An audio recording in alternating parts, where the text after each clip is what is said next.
À quel moment est-ce qu'on peut estimer qu'une PME est en crise? On parle de crise de rupture d'activité. Rupture d'activité. Okay. Donc dès le moment où il y a un événement, un incident qui se produit, mais en termes de crise, ça peut être un incendie, ça peut être la perte d'une personne clé, quelqu'un qui fait vraiment tourner l'entreprise, ça peut être la disparition des fois du patron de l'entreprise.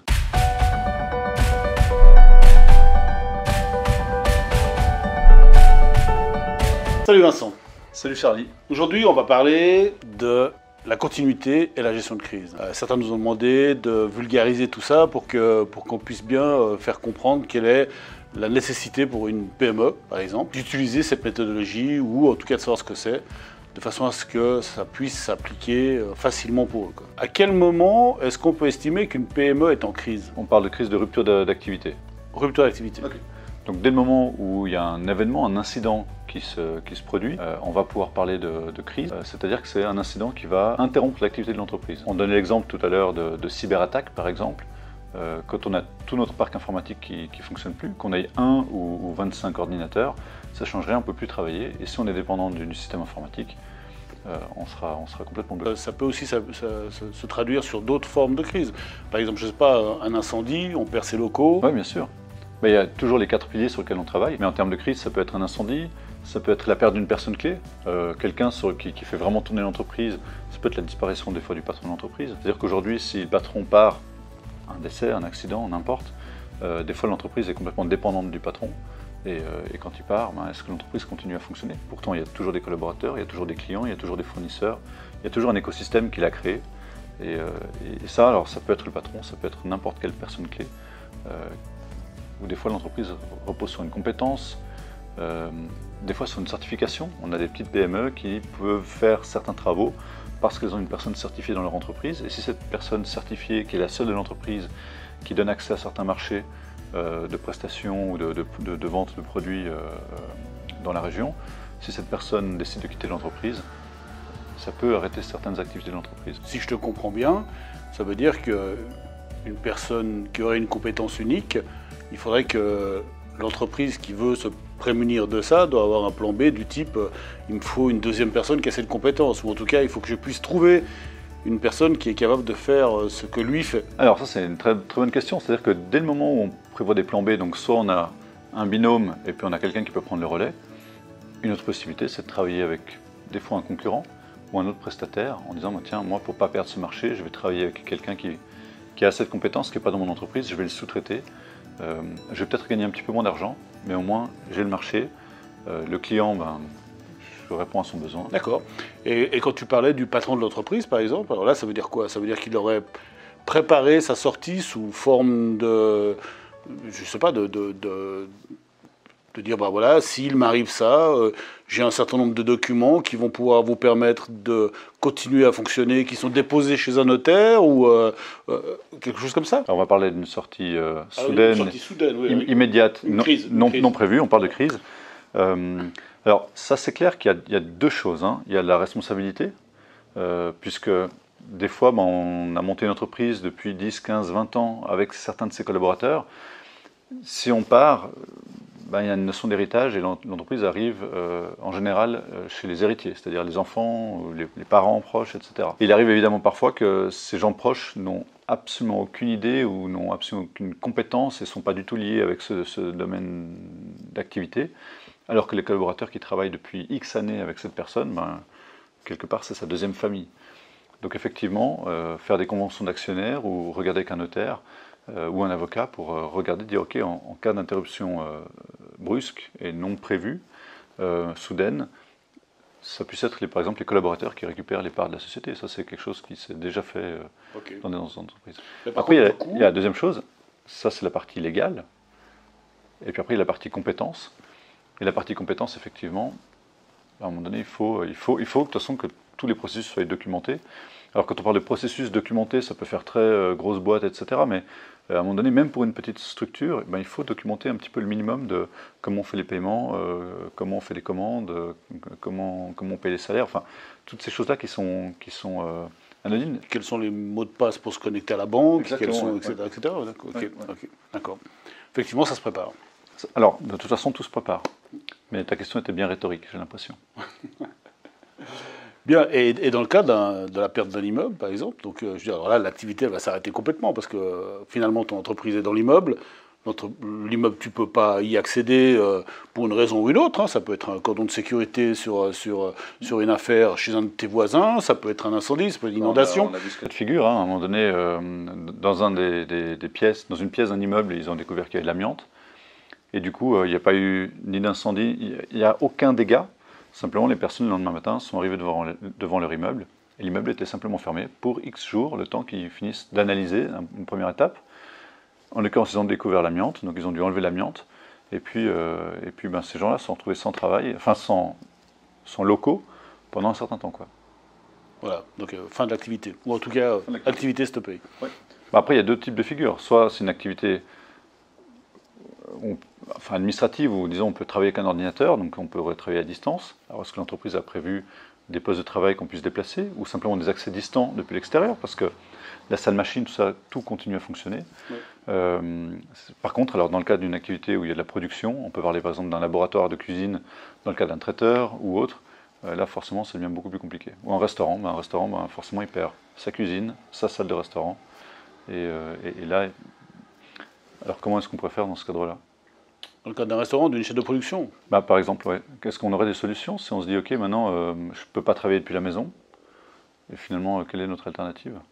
Bon, le restaurant, ça va être compliqué, je dirais, à moins d'avoir déjà un certain nombre d'assurances pour que ça, c'est vrai, exactement, pour que ça couvre la perte d'exploitation, et de façon à ce qu'ils puissent mettre peut-être ses employés au chômage technique, etc., etc. Donc il y a des solutions de ce type-là.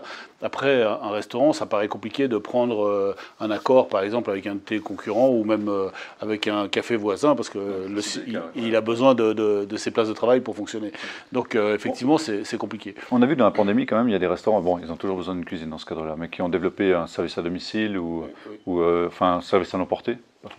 On peut se réinventer, mais dans le cas où tu perds réellement ton laboratoire, à part l'assurance, mais l'assurance, ça se prévoit aussi. C'est de nouveau, c'est une forme de continuité. Hein, je veux dire, l'assurance, c'est pas parce qu'on a prévu un certain nombre de choses qu'on a des plans B sur lesquels on peut réellement s'appuyer qu'il faudra forcément négliger l'assurance. Alors finalement, une crise, ce qu'on va voir arriver, une entreprise qui va subir une crise, finalement on peut le résumer en un événement soudain, souvent très brutal, imprévu, ayant des conséquences importantes, graves pour l'entreprise et pour lesquelles les procédures et organisations habituelles sont dépassées et inadaptées. Et là-dessus, il y a une chose que tu dis régulièrement, c'est que la crise dépasse l'organisation. Ah, complètement.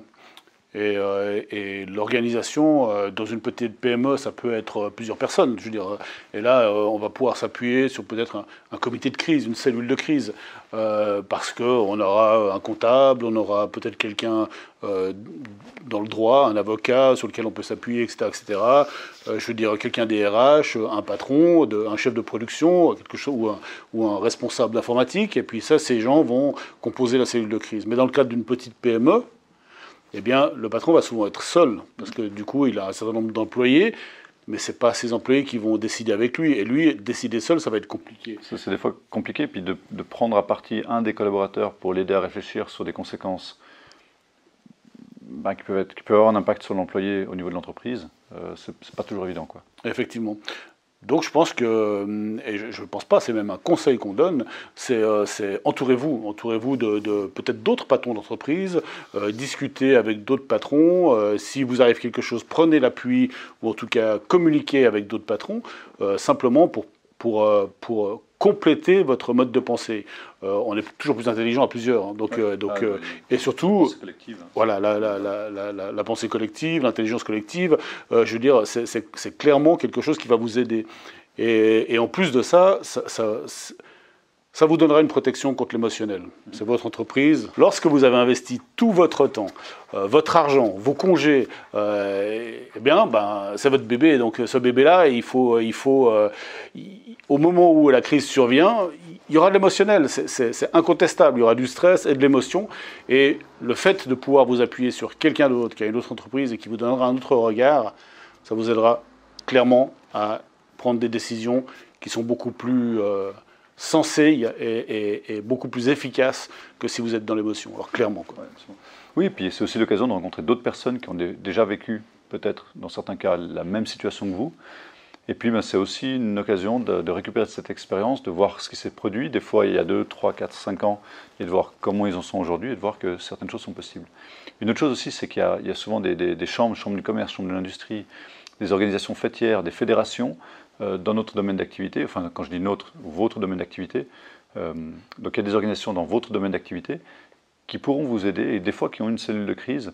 En tout cas un encadrement ou une expérience et des bons conseils à vous donner. Quand on parle de rupture d'activité, j'aimerais bien qu'on regarde ce schéma-là. La première étape, c'est prévention et anticipation. Alors, la prévention et l'anticipation, ça se passe lorsque vous êtes en fonctionnement normal. C'est quelque chose que vous allez prévoir dans le cadre de votre entreprise et donc vous allez préparer votre cellule de crise et vous allez préparer vos plans B. À un moment, il arrive l'incident, hein, le début de l'interruption, donc la crise. Votre fonctionnement, votre activité s'arrête ou est fortement ralentie. Donc qu'est-ce qui va se passer? Vous êtes dans une phase maintenant, ce qu'on appelle la réaction. C'est-à-dire que dans cette réaction, vous allez prendre un certain nombre de mesures d'urgence. La cellule de crise va se réunir et va déclencher les plans B. Et à partir de ce moment-là, les plans B sont déclenchés et vous retrouvez un seuil minimum de fonctionnement. Ce seuil minimum de fonctionnement, il a été bien sûr analysé lors de la première période d'anticipation et prévention. Vous avez défini quelles sont vos activités critiques, celles qui ramènent beaucoup d'argent à l'entreprise et celles qui vous permettent de vous maintenir à flot. Et c'est à ce stade-là que vous vous trouvez maintenant. Et ensuite de ça, il y a la gestion, c'est-à-dire on fonctionne en mode dégradé, ou en tout cas dans les solutions, dans les plans B que vous avez trouvés, dans les solutions de secours, et dans ce mode de fonctionnement-là, vous préparez la reprise, jusqu'à un retour à la normale. Le retour à la normale, c'est 100% de votre production, voire 120 ou 130% de votre production pour rattraper le retard que vous avez eu lors de cette période de crise. Ok, merci. Ce que je veux dire, par exemple, je prends l'exemple d'un incendie. Alors, on a déjà préparé quels pourraient être nos plans B en cas de perte de l'immeuble, etc., perte des locaux. Ce qui veut dire qu'au moment où l'incendie se déclenche, on a une rupture d'activité.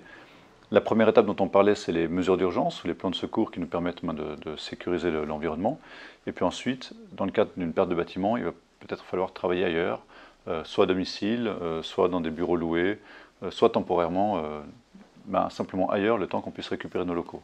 Exactement. Donc là, ça serait le fonctionnement en mode dégradé.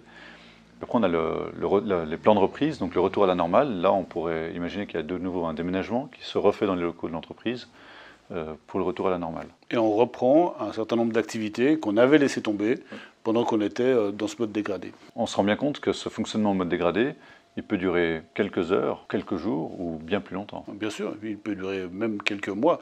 Ce qui est clair, c'est que c'est un mode qui vous permet de survivre. Ce n'est pas forcément là où vous allez gagner de l'argent, mais ça va vous permettre de remonter votre entreprise, déjà de ne pas couler, de ne pas faire faillite, de pouvoir payer vos charges, vos employés, etc., etc., de préparer votre reprise et de redémarrer correctement. Et puis, quand tu dis qu'on va sécuriser des activités critiques, c'est là où on va parler des fameux 4 ressources, l'IT, les RH, la logistique et les fournisseurs. Et donc les plans B, c'est par ressources, c'est par scénario. Alors, clairement, il faut qu'on connaisse le risque sur l'activité. Si l'activité, on dit, voilà, j'ai un risque sur cette activité, si je perds les locaux de concernant cette activité, je ne pourrai plus travailler. Si je perds une personne clé, je ne peux plus travailler. Si je perds l'IT, je ne peux plus travailler. Donc on voit bien que ce qui soutient l'activité, c'est la ressource. Si on a un certain nombre de plans B sur les ressources, eh bien, ressources cumulées, hein, on peut avoir une perte de locaux et d'informatique, la salle machine qui est par exemple dans les sous-sols de l'immeuble, comment on va faire? Donc ça veut dire qu'on doit avoir des plans B qui sont cumulables et puis qui sont que l'on va mettre en face de certains scénarios. Typiquement, là, on parle de l'incendie.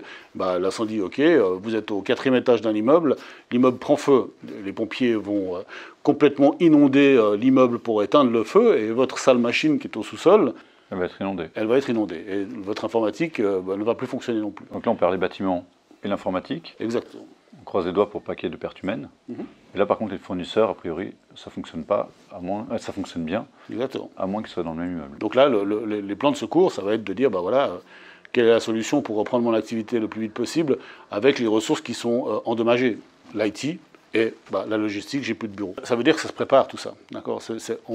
On a vu qu'il y avait cette phase d'anticipation et de préparation, et du coup, ça veut dire que tout ça, ça se fait en amont. Et si je me rappelle bien, toi, tu as une petite missive, un truc un peu sympa. Oui, il y a un proverbe chinois qui dit toujours que les tuiles qui protègent une maison ont toujours été posées par beau temps. Ce qui veut dire qu'on n'attend pas d'emménager dans la maison et d'attendre qu'il pleuve pour se dire tiens, on aurait dû mettre des tuiles. Exactement. C'est qu'il est beaucoup plus confortable de préparer tout ce qui est sécurité, reprise d'activité ou de poser les tuiles d'un toit quand on a du temps devant nous et du beau temps. Exactement. Ouais, dans la crise, c'est trop tard.